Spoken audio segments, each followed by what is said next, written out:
sky, as one of the droplets rained down his writhing torso, collecting more as it went. And he spoke the same exact words with Mr. Pictures, like they were two wheels on the same axle.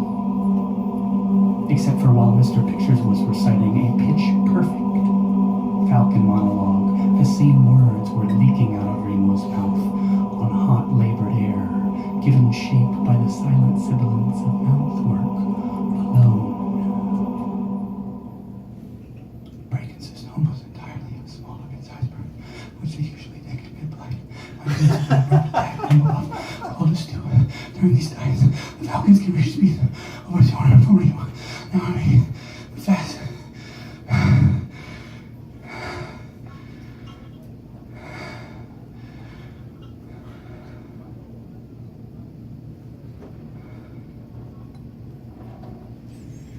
The last of the Falcons died in the storm of 34, but we remember them with a sculpture in the southwest corner of the lobby, and a cocktail in a signature cocktail in the Cafe Levant downstairs. Try one today. Remo peeled himself off his bed and walked through the smiling body of Mr. Pictures to the other side of the room. The hologram disappeared and then reappeared facing Remo. Remo picked up a filthy towel and wiped the semen off of his chest, and then the sweat off of his brow. The towel smelled like a garden gone to rot. Mr. Pictures smiled dumbly. Mr. Pictures off, said Remo. The hologram blinked out. Remo pulled a string and the blinds raised, and the sunset rushed in. Orange, pure orange, the whole room.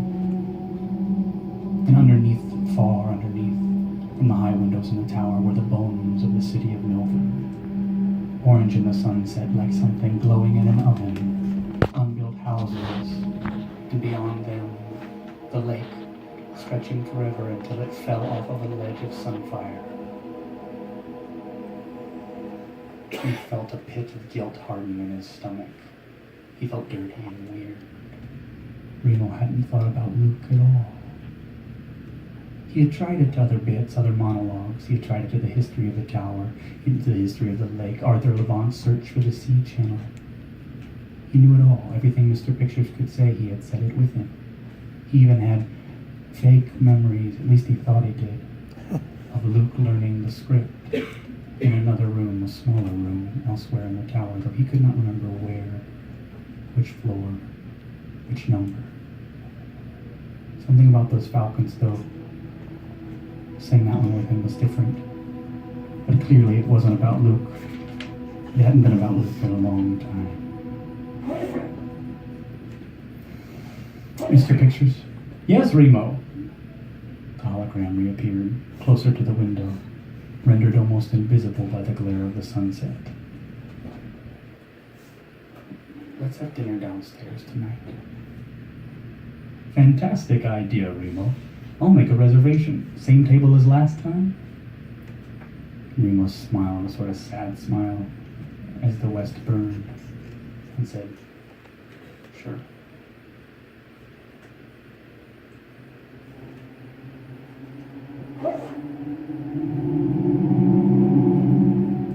Remo's light bounced through the dark lobby of the Levant Tower. The room was huge and cavernous and dead. The beam illuminated layers of dust and grime untouched for decades, shapes all covered in the same gray fur like a shipwreck, Remo thought. Bits of outside had made it in from the comings and goings of smaller creatures over the years, and the ground was littered with dirt and debris and their business and their bodies. There were several paths cut through the debris where Remo had walked when he came down, which wasn't often. The clearest path led from the stairs to the front doors, not the revolving doors, those had stopped turning years ago for lack of grease, but the side doors, the regular doors with the handles. But the path that Remo walked now was another, less traveled path that cut across the lobby to the Cafe Levant. Underneath the two grand chandeliers, now tilted and gauzy, he carried a hand-cranked flashlight whose beam was drunk with swirling dust, and the atrium above him was a starless night, into which his footsteps were followed and came back moments later changed, different. And across that immense room, glowing, was the tiny figure of Mr. Pictures waiting for him in what used to be the grand entrance of the Café Levant. You look handsome, Remo. Thanks, you too. There seems to be a problem with the reservations, but I'm sure they'll find us a table. Mr. Pictures smiled reassuringly, but Remo had already gone over to the one table that was still set up, that wasn't broken apart and fed to the boiler. That wasn't covered in that gray fur, and he wiped it with his hand. And he put the crank flashlight in a specially made lampshade at the center of the table.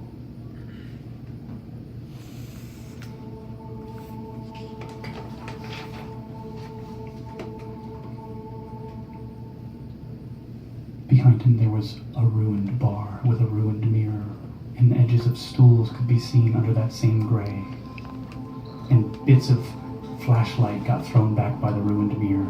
In the dark dining area, the main dining area, was a chasm of blackness behind the bar where Remo never went. He thought of ghosts dining, but the tower hadn't known enough life to be haunted by death. Here we are, Remo said, in motion towards the table. Mr. Pictures walked over in his disconnected way. Remo used to find it eerie how his feet rested just above the ground, but now he found it sort of comforting, like the way he said his name, disconnected.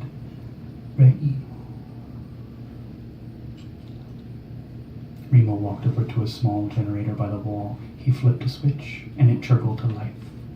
A cord ran to a wooden box on a small table with a lid. Remo lifted its lid and flipped another switch and moved the needle onto the record. As pops and hiss came through the speakers, he stood a moment and waited to see what side was up, as the label had come off years before. Music started. He approved. He walked over to the bar, reached behind it and grabbed a faded can of SpaghettiOs, a spoon, a can opener, and came back to the table and sat down in the only chair. Mr. Pictures sat down across from him, unbothered that there was no chair. The record had been one of Luke's favorites. It had been a long time since Remo had come down and listened to it. It was old stuff. Luke loved old stuff.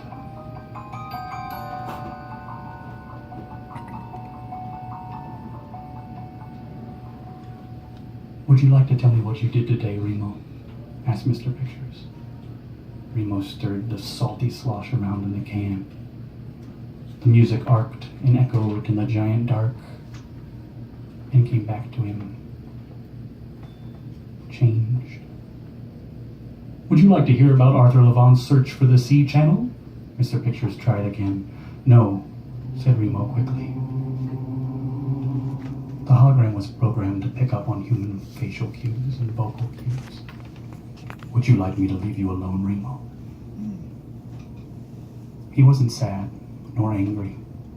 Luke would have called him a brat. Luke would have said, quit being a brat, and Remo would have opened up like a wet flower. I can close off. I'm really sorry. Jesus. It's okay. It happens to the best. Luke would have called him a brat. Luke would have said, quit being a brat, and Remo would have opened up like a wet flower. Remo put the can down. No, I'm sorry. I just feel sad, said Remo. Remo looked up at Mr. Pictures, stared through him. Mr. Pictures was combing through algorithms and scripts, wearing his default half-smile. Remo's eyes sank back down to his can, and Remo sighed a surrender. Tell me about you. Okay, Remo. After a few minutes, the conversation having zigzagged through a script that Remo knew well, and in which he did his part, although his lines were delivered with no emotion or expression, they arrived finally at the place to which Remo had been steering. I was portrayed by actor Luke Garwin, who was hired after sending in a very distinct video audition, along with an extensive idea for a rewrite to my character. Would you like to see Luke's audition? Yes. Remo closed his eyes. Inside. Yeah. When he opened them, he saw projected in the air a holographic image of Luke laughing and juggling empty wine bottles, another voice laughing behind the camera. Remo had been filming with his iPhone. The video was taken in their apartment in New York City. It was 9 seconds long. The projection stopped. Remo had sauce on his shaking lip. Mr. Pictures smiled over the hissing record.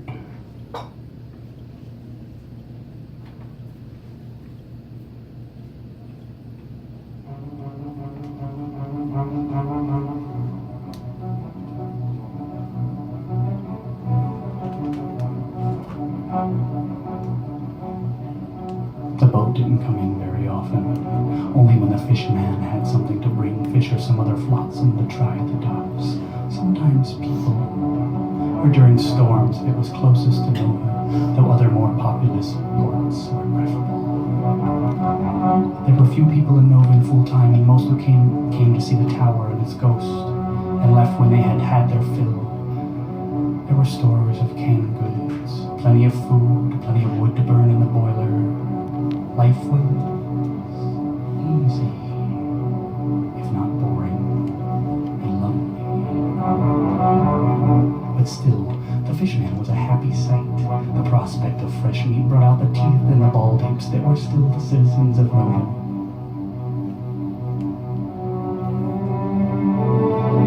Though he had been coming in with less and less. One day he hung his old bait up down the dock and people bought it. Paid with cans of beans, cans of spinach, or acts of kindness. If you got there early enough, you could make quick work out of his gamey underparts. For a sizable chunk of fish. Jerking off the fishman was just something you had to do every once in a while, like fetching water for your still. Most people had saved cans that way, Remo had. Though the fishman preferred the young women of the other more carnal ports, his odorous knuckled spine of a penis was less picky. The fishman always arrived in late morning, sometimes early afternoon, but he never, ever arrived at night.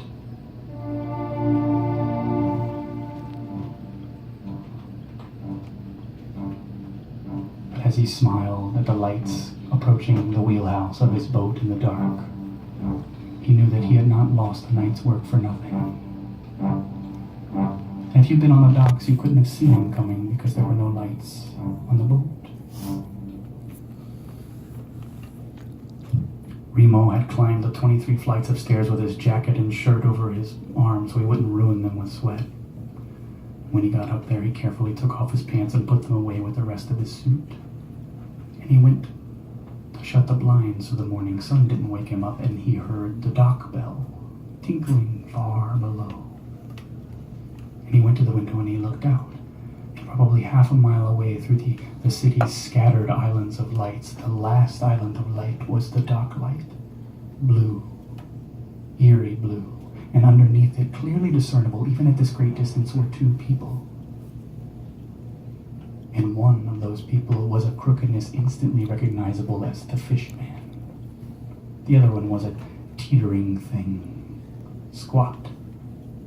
And the fishman looked up at Remo, as if he had been waiting for him, his eyes made into two dark sockets by the light directly above. And then the fishman raised an arm, motionless, still, straight into the air, like he had a question in school. Remo looked back down at him. The teetering thing topped over and began to vomit, retching on the boards, but the fishman did not look down. He stared right at Remo, and then lowered his arm when he was sure Remo had seen. The fishman's boat rocked in the darkness behind the two figures, And when it came in, you could see it. And when it rocked back, you couldn't, like it was never there. The fishman walked back towards his boat and left the vomiting person in the halo alone. Now Remo thought maybe I won't go down. But the fishman had never arrived at night. The nighttime arrival was curious. And besides, the fishman was a delicate man, an unsteady relationship, and he had made his request for Remo's presence at the dock pretty legible, Remo thought. And to ignore that would be folly. So Remo decided to go down, put on the filthy rags he usually wore at the docks, and descended through the tower.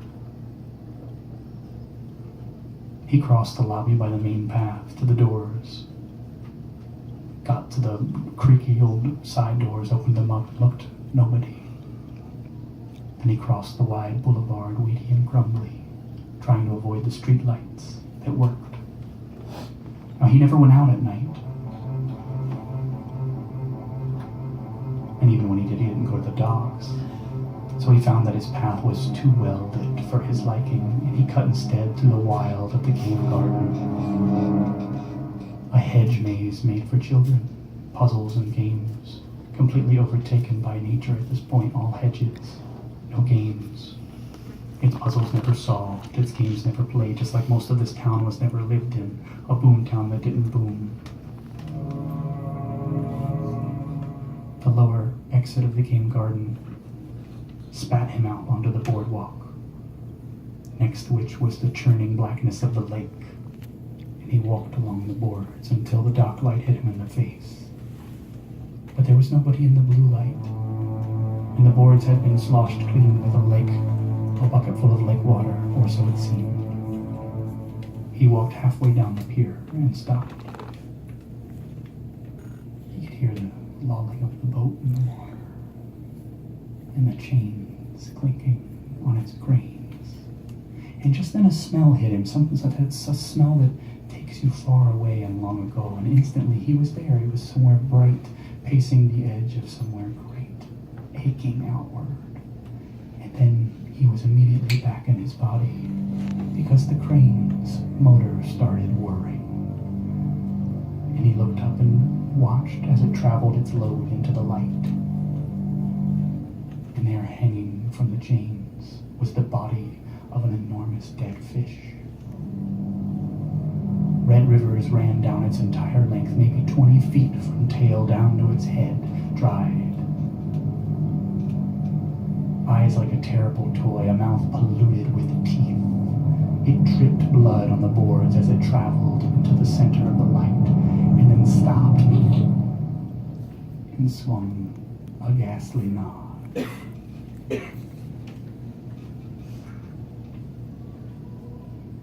Do you know what that is? A voice that Remo instantly recognized as the fishman. In the dark, somewhere. Remo looked, tried to find him, but couldn't. Looked back at the creature and let it fill his eyes, and then said, "It's a shark." "That's right. It's a shark. It's a tiger shark, not to put too pointy of a point. And a pregnant one, not to get even pointier. And do you know where tiger sharks live?" Remo got the idea that the fishman was going to answer his own question. "They live in the ocean. And that, well, it ain't the ocean." And he shoved his gnarled finger at the black sloshing next to them, and he moved into the light.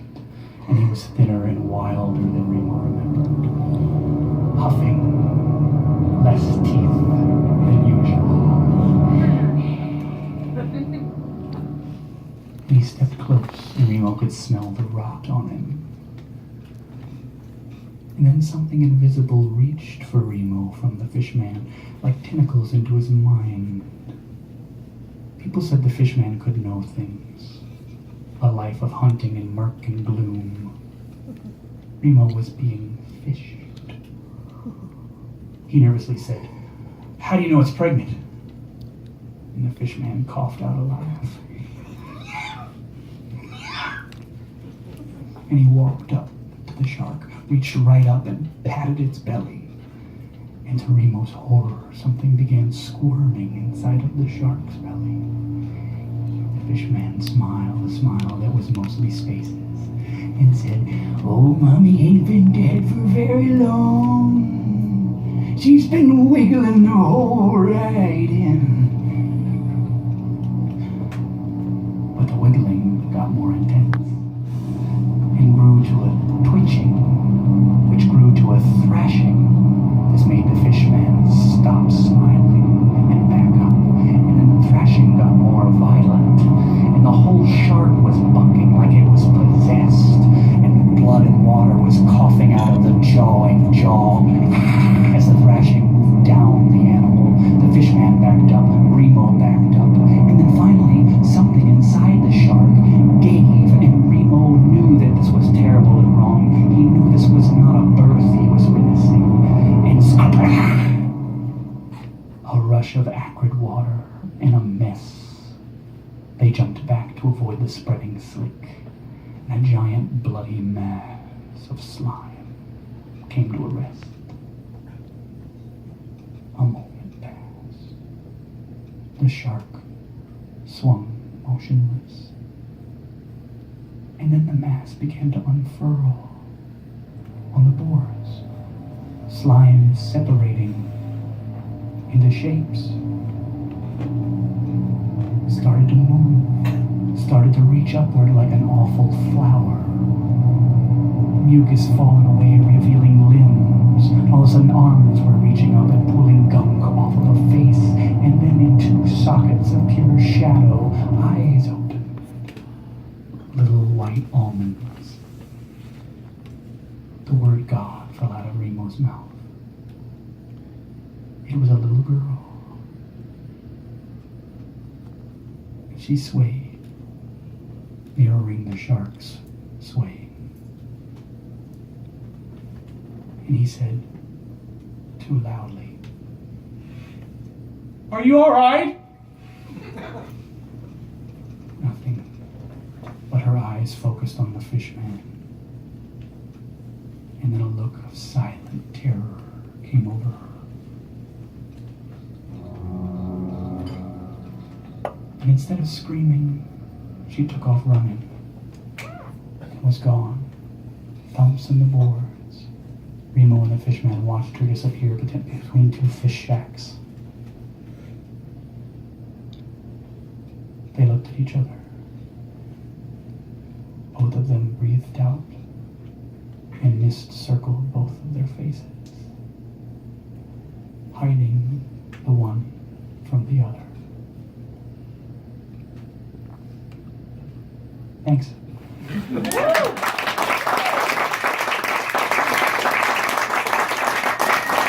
Thank you.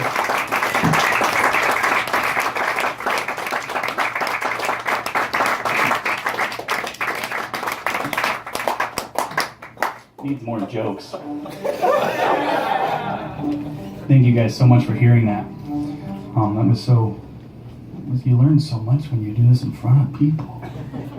Got all these ideas now, like that doesn't work, that doesn't work, that doesn't work. I'm not like, so I'm usually I was talking to this young'un a couple weeks ago, and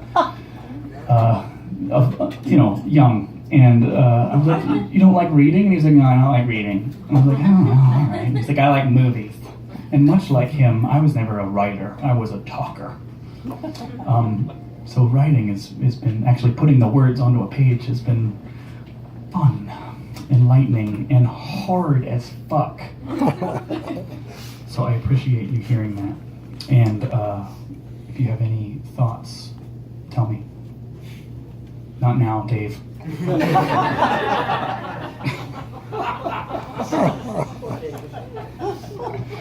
All right. Thank you guys for sticking with me. I'm going to do one more song for you guys, and then we're going to hug and talk. I know this has been a weird one.